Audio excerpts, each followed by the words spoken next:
Assalamualaikum warahmatullahi wabarakatuh.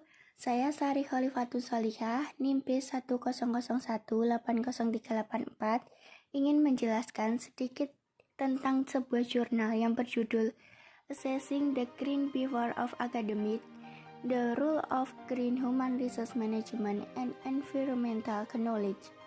Latar belakang, kelestarian lingkungan telah menjadi penting dalam masyarakat dan organisasi. Maka dari itu, sekarang banyak organisasi cenderung memastikan bahwa operasi harian mereka tidak terlalu berbahaya bagi lingkungan melalui penerapan sistem manajemen lingkungan dan inisiatif hijau. Konsep manajemen sumber daya manusia dalam memastikan pertimbangan lingkungan di tempat kerja disebut sebagai sumber daya manusia hijau.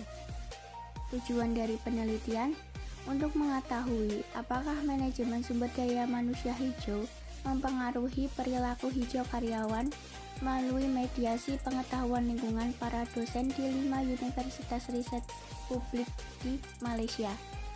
Responden, data dikumpulkan melalui survei yang dikelola sendiri antara Desember 2018 dan Maret 2019.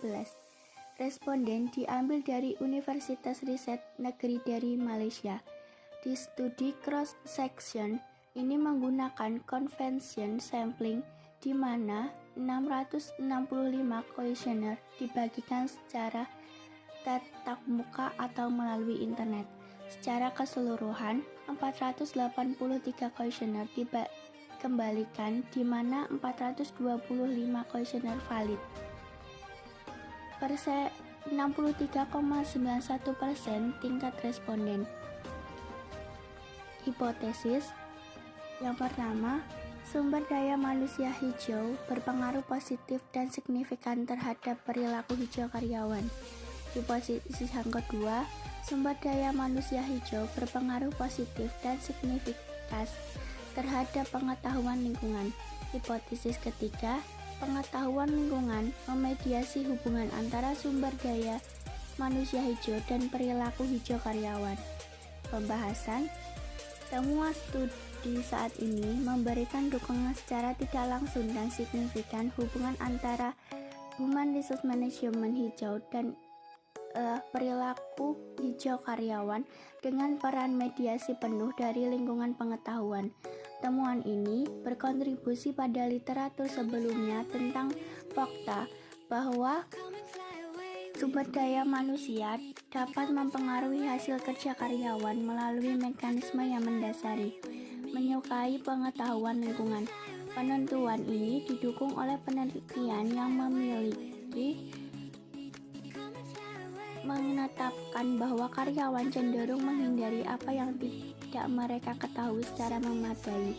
Bahkan ketika praktik sumber daya manusia hijau hadir di file organisasi, hal ini menunjukkan bahwa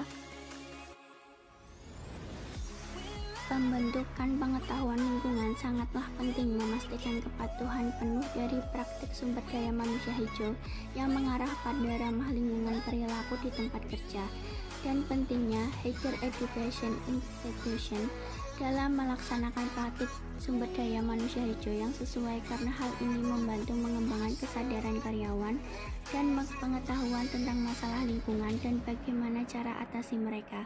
Hal ini pada gilirannya menghasilkan kinerja lingkungan yang berhasil (HEIS) dalam masyarakat. Fungsi tersebut meliputi proses rekrutmen dan seleksi, itu menggambarkan nilai-nilai lingkungan dari HEIS. Orientasi rekrutan baru itu menekankan pentingnya pertimbangan lingkungan saat bekerja.